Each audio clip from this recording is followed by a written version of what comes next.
Boa noite, seja bem-vindo ao Fora do Jogo.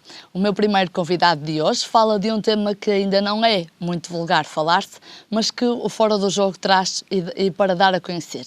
É uma atividade que tem gerado alguma controvérsia, até pela forma como se define. Uns dizem que é um jogo, outros defendem que é um desporto, uma atividade ou até mesmo uma razão para dar uns passeios. Falamos de geocaching e comigo tenho a Adriana Leitão, que é uma das fundadoras do grupo Geocachers Gaia. É assim, não é, Adriana? Certo. Podemos começar por definir o que é o geocaching? Geocaching é um jogo de desporto, lá está aquilo que lhe quiserem chamar, em que vamos à caça de um tesouro. Ou seja, leva-nos a um determinado local, à escolha, através do GPS, e chegando lá é só seguir a pista, é só seguir as coordenadas, os metros, e é só encontrar. E como é que vocês sabem que esse tesouro está por aqueles lados, digamos? Há um registro que é feito, não é? Há um registro online feito no geocaching, em que a pessoa tem um nick, não é? A partir daí nós temos que escolher o local. Por exemplo, andamos na zona de Gaia, vamos procurar por Vila Nova de Gaia e as caches mais próximas escolhemos e aí sim metemos as coordenadas no GPS que nos leva ao local. O objetivo é encontrar o maior número de caches possível. Sim. Assim também aproveitamos, juntamos um bocadinho de cultura, porque normalmente quando vamos a um local leva-nos também a história do local, ou seja, nós não vamos só vamos à procura do tesouro, mas com ela também temos a história, para quem não conhece. E o que é preciso para praticar geocaching? É preciso um GPS de carro, não é? Convém. É preciso um GPS pedestre, que é este que tenho aqui, que normalmente ajuda-nos, porque o carro não chega a todo lado. Pois. Então deixamos o carro na estrada, se temos que seguir para o meio do monte, por exemplo, levamos o GPS pedestre. E boa disposição e um bom sentido de orientação para a procura. É importante, não é? Até para podermos voltar para trás. Ora, aí está. E o registro online é um fator obrigatório? É sim, é obrigatório porque senão é considerado uma pessoa, um muggle. Uma pessoa que não conhece o jogo e que, por exemplo, vai pela primeira vez, dá-se o nome de muggle. Por falar em primeira vez, Adriana, como é que conheceu esta atividade, ou este jogo, este desporto? Já tinha ouvido através de uma amiga minha, mas não dei muita importância porque achei que era muitas coordenadas, aquilo era assim uma confusão e eu não dei muita importância. Cativou-me mais até por causa do meu namorado, o Ricardo Nito, um dos fundadores também, e começámos ou melhor, eu comecei a ir com ele e comecei a achar piada, como coisas tão perto, mesmo até de minha casa, que eu desconhecia completamente. Essa é outra particularidade desta atividade, que vocês vão colocando as caches em determinados sítios que passam completamente despercebidos ao comum, ao mais comum das pessoas que passa por lá, não é? Certo, porque o geocaching tem que ser feito em segredo, entre aspas, porque as pessoas normais não nos veem com aquilo como um desporto, não é? As pessoas pensam, infelizmente hoje em dia só há tristeza, então pensam que estamos a roubar ou fazer alguma coisa de mal. E para quem está de fora passa muito ao lado. Portanto, para nós é engraçado, porque às vezes vemos a reação das pessoas assim muito, o que é que eles estão a fazer e nós estamos a disfarçar porque estamos a esconder uma cache ou a procurar uma cache. Quantas caches já encontrou, Adriana? Neste momento, cerca de 500. 500 é muita coisa. É. Um dos sítios mais estranhos, por exemplo, que eu possa ter levado até lá? Estranho, no sentido, nem sequer encontrei por acaso, porque me deu um bocadinho de medo. Foi uma ali na Maia, que levávamos a cache chamava-se O Artista, e era um edifício que estava abandonado, mas tinha muitos grafites. Mas grafites em que a gente olhava e ficava mesmo, isto é lindíssimo, só que como era de noite o local era um bocado suspeito, começou a aparecer carros, vamos embora, senão ficamos com receio hoje em dia.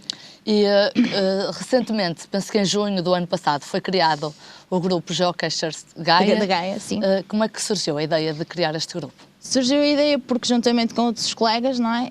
Nós somos todos de Gaia e como estávamos sempre a combinar em irmos, porque para além de se fazer cache também há eventos e podemos organizar entre nós saídas.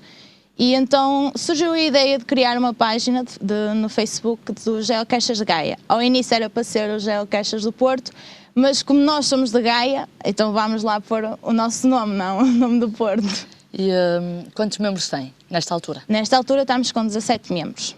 17. 17. Estão abertos a novos membros? Como Sim, é que... sim. Basta ir à página de Facebook, não é?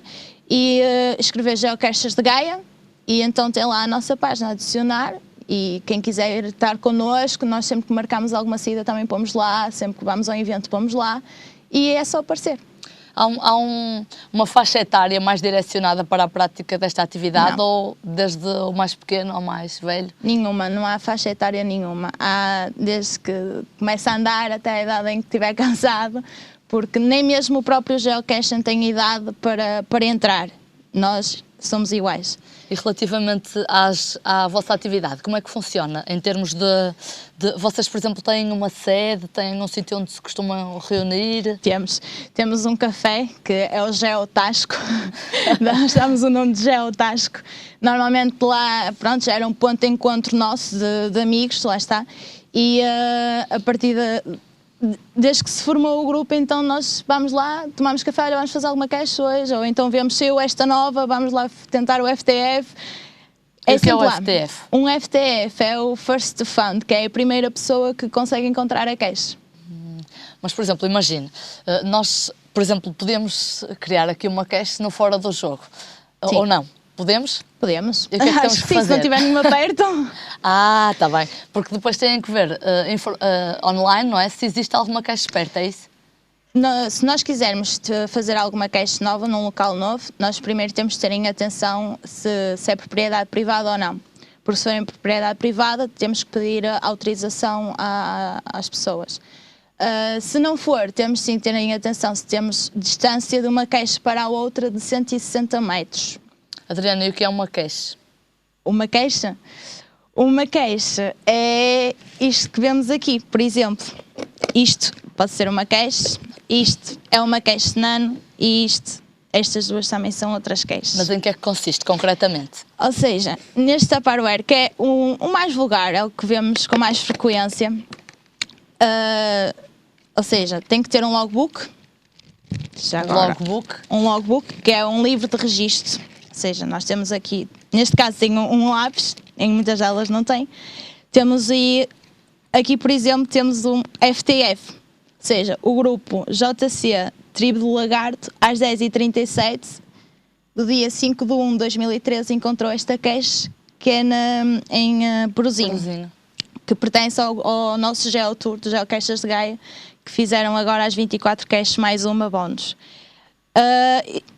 Isto, no fundo, é que é uma cache. Ela vai estar escondida num determinado local, que, por sua vez, vai ter a tal história do local, e a pessoa chega aqui, assina, vê, olha à volta, guarda e vai embora. Normalmente deixam também ficar alguns objetos que podem servir para troca, não é? Sim. Nessas caches. Sim. Podem ser, por exemplo, o quê? Pode ser uma joaninha, umas molas, o que quiserem, debaixo de valor mínimo mesmo. Portanto, o que tiver em casa e queira, pode pôr. A próxima pessoa que for buscar, tira, escreve IN e out, por exemplo, IN, um lápis, out. IN é o que deixa ficar. É o que deixa ficar e o out é o que retira. Relativamente à iniciativa que me falou, das 24 caches em Vila Nova de Gaia, quando é que levaram a cabo?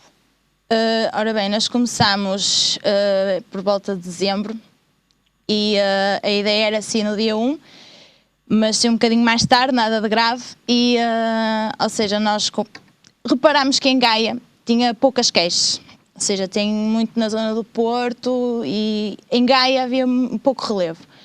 A nossa ideia foi cativar os geocachers a conhecer Gaia por cada freguesia, ou seja, pelas 24 freguesias. A última cache, que é a bónus, ou seja, neste caso dou exemplo, tem aqui esta Geotour Vila Nova de Gaia, que é de Porozinho, tem uma informação para a cache bónus, que é um código. Ou seja, ao retirar este código das 24 caches, vai-nos dar à cache final, que é a bónus. Mas esse código diz respeito, por exemplo, às coordenadas GPS? Ou... Sim. Este código diz respeito às coordenadas, o que vai levar, assim, à cache bónus. Ótimo. Como é que já têm tido reações, por exemplo, a essa iniciativa? Sim, esta iniciativa está a correr muito bem. Temos um feedback muito bom, as pessoas estão a adorar, porque normalmente os containers que encontramos é ou um rolo ou um Tupperware, e nós optamos então por fazer algo diferente, porque isto depois vai à imaginação de cada pessoa, consoante o local, nós falamos entre nós e se calhar ali não ficava bem um rolo, ficava bem outra coisa com o local. E as pessoas estão a gostar imenso. Por exemplo, a Adriana vive onde? Em Peruzinho? Não, eu vivo em Santa Marinha. Em Santa Marinha. Já colocaram lá alguma cache? Não, porque tenho uma abaixo de minha casa na General Torres, próximo, e então pois. não dá. E, por exemplo, das que colocaram, assim, alguma que tenha uma cache original, o que é, por exemplo? Para mim, a cache original é bónus. Não vou dizer o que é porque não posso. São perto da piada toda. Ou seja, é importante que toda a gente vá à procura da cache bónus, não é? Também não vou estar. O facto de... Para mim, o que conta muito para além da cultura, lá está, é o que nós vamos encontrar. Ou seja, será que é um Tupperware? Será que é um rolo? Há tantas coisas que já para nós... Mas já aconteceu, por exemplo, alguma vez irem à procura de uma cache que já não existia? Que alguém possa ter... Não, porque se estivermos sempre atualizados no site, tem lá as que estão ativas e as desativas. Então, sempre que se faz um update, não é? Normalmente as estão riscadas, é sinal que já não está no ativo.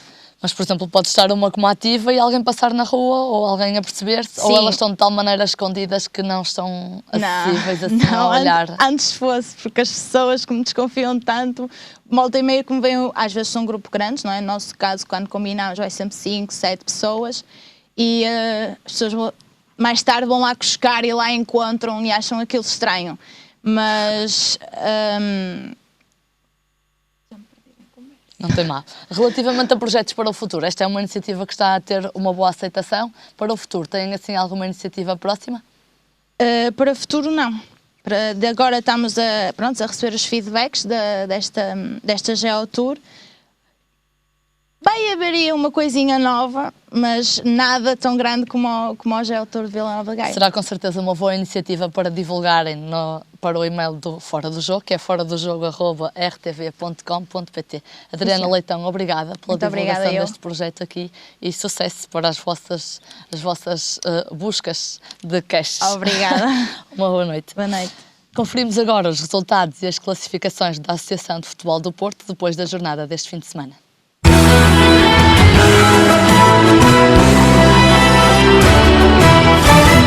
Decorreu este fim de semana a 18ª jornada do Campeonato Distrital da Divisão de Honra da Associação de Futebol do Porto. Sobrado 4, Candal 1, São Martinho 0, São Pedro da Cova 0, Rio Tinto 1, Perafita 1, Lixa 5, Peruzinho 1, Alpendurada 1, Canidelo 0, Oliveira do Douro 2, Hermesinde 1, Baião 1, Cerzedo 1, Nogueirense 2, Dragões Sandinenses 0 e o jogo entre o Balonguense e o Barrosas foi adiado devido ao mau tempo. No primeiro lugar, o Lixa com 37 pontos, seguido do Perafita com 33, mais atrás o Nogueirense no terceiro lugar com 30 pontos. Nos 4 últimos lugares, o Valonguense com 19, Baião com 18, Peruzinho com 12 e Hermesinde com 9 pontos no último lugar. Na Série 1 da Primeira Distrital, disputou-se este domingo a 18ª jornada. Lessa do Balio 7, Vila Chá 2, Valadares 1, Foz 0, Lavrense 2, Senhora da Hora 1, Golpilhares 4, Sporting da Cruz 1, Progresso 1, Balazar 3, Crestuma 2, Avintes 0, Lebarense 0, São Félix 0, Bogadense 1, Custóias 0 e Pedroso 1, Vila Futebol Clube 1. Lidera a classificação o Golpilhares com 46 pontos, seguido do São Félix com 41. No terceiro lugar, o Valadares com 38. Nos 2 últimos lugares, o Custóias com 12 pontos e na última posição, o Cruz com 6. Na Série 2, disputou-se também a 18ª jornada. O Aliança Gandra recebeu o Nuno Álvares e venceu por 2-1, Vila Caís 2, Águias de Iris 1, Vilarinho 3, Rio Tinto 1, Pedrouços 1, Gondim 1, Ataiense 2, Mocidade Sangemil 1, Gens 1, Folgosa 0, Maia Lidador 2, Citânia de Sanfins 1, Castelo da Maia 1, Alfenense 1. Folgou o Marco 09. Lidera a tabela o Castelo da Maia com 30 pontos, seguido do Lusitânia de Sanfins e do Aliança de Gandra, também com os mesmos 30. Na quarta posição, o Gens, com 29. No último lugar, o Folgosa, com 12 pontos. A Série 1 da 2ª Distrital jogou a 17ª jornada. São Vítor 2, Águas Santas 2, Marechal Gomes da Costa 1, Medense 0, Atlético de Vilar 0, Intermilheiros 1, Fanzeres 1, Canelas 2, Melres 0, Sporting Campo 0, Ramaldense 1, São Romão 0, Desportivo de Portugal 2, Os Lusitanos 2 e Torrão 2, Arcozelo 2. Folgou o Aldeia Nova. Lidera a classificação o Canelas 2010 com 42 pontos, seguido do Campo com 36. No terceiro lugar, o Arcozelo com 29. Nos dois últimos lugares, Medense com 13 pontos e Estrelas de Fanzeres com apenas 1. Na Série 2, disputou-se a 17ª jornada e o Airães perdeu em casa com o Ferreira por 3-0. Frazão 0, Vila Boa de Quires 1, Sobreirense 2, Rio de Moinhos 7, Caí de Rei 1, Carvalhosa 0, Passos de Gaiolo 1, Liberação 1 e Marco 09B 3, Sobrosa 1. Folgou o Pena Maior. Lidera a classificação o Pena Maior com 41 pontos, seguido do Liberação com 40. Mais atrás, Sobrosa e Caí de Rei, ambos com 30 pontos. Nos dois últimos lugares, o Salvadorense com 10 pontos e o Sobreirense na última posição, com 6.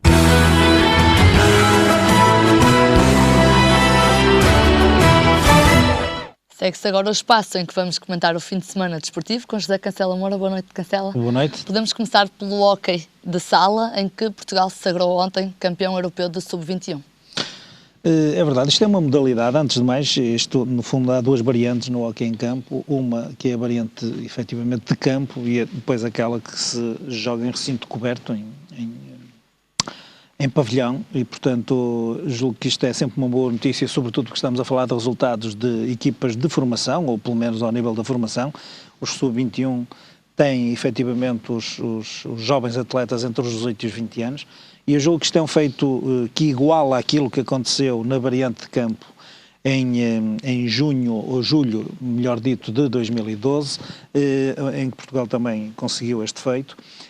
Diga-se que, ao contrário de outras modalidades, aqui a Europa também está nivelada, ou pelo menos escalonada, em diferentes níveis, e Portugal estaria na divisão B, por assim dizer, uma segunda divisão, e terá subido à primeira divisão europeia com este feito. Eu julgo que é sempre relevante, sobretudo numa modalidade como esta, que já foi de grande tradição. Por exemplo, o Futebol Clube do Porto tem um passado muito ligado a esta modalidade e que é quase uma modalidade um bocadinho marginal àquilo que nós podemos considerar nas próprias amadoras, e que tem feito um trabalho extremamente interessante nos últimos anos, nomeadamente com um dos presidentes que agora cessa funções, o José Pedro Sarmento, que efetivamente agora abraçou um novo projeto, mas que efetivamente foi ou liderou uma grande parte de grandes alterações na modalidade, nomeadamente nos escalões de formação, nos campeonatos. Importa aqui dizer que, por exemplo, esta modalidade em Portugal tem três associações, e portanto uma ligada ao Porto, uma ligada a Lisboa e outra a Trás-os-Montes, curiosamente. Cancela esteve também ligado a esta Eu fui dirigente federação. da Federação, estive no Conselho de Disciplina durante alguns anos, convite exatamente do professor Pedro Sarmento, e tenho um conhecimento de causa suficiente para poder eventualmente aquilatar dos progressos que efetivamente foram feitos nos últimos anos. Penso que agora tem uma transição nos dirigentes muito pacífica e que se espera bastante da nova Presidente, que é Joana Gonçalves, e que efetivamente, para além de dar continuidade a todo um trabalho, sobretudo por contratação até técnicos estrangeiros que estiveram à frente das seleções nacionais e que agora nem sequer é o caso, mas que efetivamente podem ter dado um salto muito importante, sobretudo ao nível da qualidade, o contacto internacional. Pois esta modalidade, não tendo a projeção que efetivamente pode ter ao nível nacional, porque a competitividade em termos de campeonatos nacionais é sofrível, é evidente que no plano internacional se torna mais difícil a afirmação da seleção. Certo é que neste europeu Portugal conta com 6 vitórias nos 6 jogos realizados, não é? É verdade, é inegável que, por exemplo, isto foi um torneio a 7, Portugal de facto foi o melhor ataque, foi a melhor defesa e, portanto, fez um campeonato absolutamente irrepreensível. Eu lembro que o selecionador Rui Graça, que foi também um dos atletas internacionais de Portugal na modalidade, avisou antes do poderio que poderia ter o país de Gales, que acabou por ficar em 4º lugar, e, portanto até não incomodou assim tanto, mas Portugal teve resultados esclarecedores, por exemplo, com a Eslováquia 9-1, com a própria Hungria 6-2, 9-3, por exemplo. A Eslovénia 9-3, portanto houve aqui de facto uma supremacia grande por parte de Portugal, que faz adivinhar pelo menos que no futuro a modalidade possa contar com estes jovens valores, então projetados para a seleção principal e possamos dar cartas, porque esta modalidade naturalmente terá que crescer de baixo para cima e o trabalho que a Federação fez foi sempre nos escalões de formação, o número de atletas tem vindo a subir, as condições propriamente ditas, também é importante que se diga, também em Portugal começam a ser outras, por exemplo em Lousada o complexo desportivo está praticamente concebido para os eventos internacionais que já existiram bastante em Portugal e julgo que este resultado é a decorrência natural do trabalho que efetivamente tem vindo a ser feito pela Federação. Um apontamento apenas para o Europeu Feminino também de hóquei de sala que se realiza em Praga de 25 a 27 de janeiro. Não, é dizer que foi feita uma última convocatória, também é um campeonato de hóquei indoor e efetivamente esta seleção, as atletas convocadas estão baseadas praticamente no Lousada, que é o clube que empresta 5 atletas à seleção, com 3 atletas de Mirandela e 2 atletas do Sport Clube do Porto. Basicamente a seleção é composta por estes 3 clubes. E espera-se, naturalmente, que do mesmo modo que aconteceu com os masculinos, que o seu contributo, ou pelo menos a sua prestação neste europeu, seja positiva. Cancela, passando ao Rally Dakar, ontem Ruben Faria fez história, tornou-se o melhor português de sempre, a melhor classificação de sempre no Rally Dakar, ganhando também a última etapa. É verdade, Ruben Faria foi uma surpresa, ninguém estaria à espera que efetivamente acontecesse. É importante aqui que se diga que Ruben Faria é um dos elementos, até de forma que eu penso mais ou menos carinhosa, disseram que era o aguadeiro do Cyril Depré, que foi o chefe de fila da KTM e portanto, efetivamente, este português é o primeiro português num pódio de Dakar. Há uma curiosidade nesta última prova, normalmente... Nos 2 últimos anos, deixe-me só corrigi-lo, porque nos 2 últimos anos Hélder Rodrigues tinha ficado em 3º lugar. Naturalmente, mas este resultado acaba por ser, como disse, uma surpresa, sobretudo porque também encerra uma curiosidade. À partida para a última jornada, ou para a última etapa, o Ruben Faria estava em 3º lugar e, portanto, este 2º lugar tem a ver com uma penalização que o chileno Francisco Lopes teve e também a sua capacidade de resistência aos ataques deste internacional chileno foram supridos por uma solidariedade que já poderia ter sido dada por o Cyril Depré, que é o chefe de fila, que importa aqui dizer que, tal como na Fórmula 1, tem a supremacia para as vitórias. Mesmo que a prestação de Ruben Faria pudesse ser melhor do que o seu chefe de fila, ele teria que dar primazia nas próprias etapas, esperar por ele, ajudá-lo, eventualmente anular-se a si próprio para poder dar a vitória ao colega de equipa. E aquilo que aconteceu na última etapa, sabendo-se da distância que este chefe de fila já teria, Cyril Depré acabou por ajudar, portanto, o Ruben Faria a segurar o 2º lugar, esperando por ele. Diz-se até que eventualmente ele estaria à espera que os adversários estivessem a seguir a trilha dele, ou pelo menos os rastros dele, portanto, naquela etapa, e ele esperou por Ruben Faria para poder acompanhá-lo e para consolidar este 2º lugar. Julgo que é muito bom para Portugal, sobretudo porque, para além deste segundo lugar na tabela classificativa. O resultado no conjunto é muito bom. O resultado no conjunto é muito bom, porque o Hélder Rodrigues ficou em 7º lugar, o Paulo Gonçalves ficou em 10º e até numa estreia o próprio Mário Patrão ficou em 30º lugar, o que acaba por ser muito bom. Aqui importa talvez dizer que há uma certa desilusão por Hélder Rodrigues, que estamos habituados a vê-lo noutros lugares mais cimeiros, que veio dizer que terá sido que já fez bastantes Dakars, mas que este terá sido o que mais difícil encontrou para poder cumprir, em termos de objetivos. Ele próprio reconhece essa situação. E, portanto, eu julgo que esta prestação de Ruben Faria é, a todos os títulos, notável e pode projetar, de facto, este português para novos sucessos e maiores sucessos a nível internacional, porque estamos a falar de uma prova e de uma equipa cujas exigências e o patamar de exigência de competitividade da KTM é muito elevado. Cancela, passando para finalizar, a Guimarães, cidade europeia do desporto, a cerimónia de abertura realizou-se no sábado passado, com 600 atletas e mais de 3.300 pessoas nas bancadas a assistir. Aqui importa destacar em primeiro lugar a grande dinamização cultural, primeiro, e agora desportiva de Guimarães. Eu vi... Uma cidade em completo movimento, não é? Sim, aliás, o lema é Guimarães não para. Já foi também o lema de Vila Nova de Gaia. O que faz não pronunciar, sim, mas noutras instâncias, sobretudo mais políticas, mas aqui este lema Guimarães não para faz lembrar efetivamente uma grande dinâmica local relativamente aos eventos que possam estar em causa. Eu julgo que Guimarães, Capital da Cultura 2012, foi de facto uma transformação muito grande, e aqui o que importa realçar, e julgo que aqui no desporto isso também vai acontecer, é a grande capacidade de envolvimento que o município e os vimaranenses têm neste tipo de iniciativas. Aliás, o Presidente da Câmara, António Magalhães, falou na abertura desta cidade europeia do desporto, que é assim que é designada.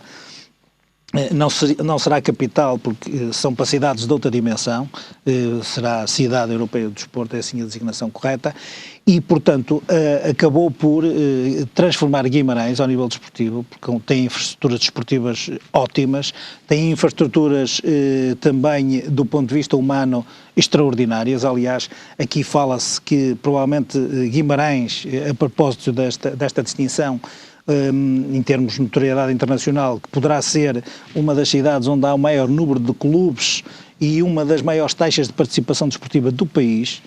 Diz-se que provavelmente a taxa de participação desportiva em Guimarães poderá rondar cerca de 37%, isto é, acima da média nacional de 27%, e que efetivamente 4 em cada 10 pessoas poderão eventualmente estar a praticar desporto, o que significa que os guimaranenses e Guimarães se envolverão diretamente, e isto poderá projetar, portanto, a cidade, e já não diria o país, mas a própria cidade, a própria localidade, quer em termos de promoção turística, mas sobretudo depois como uma cidade de referência para novos projetos esportivos no futuro. Sem dúvida. Cancela Moura, voltamos na próxima semana. Obrigada.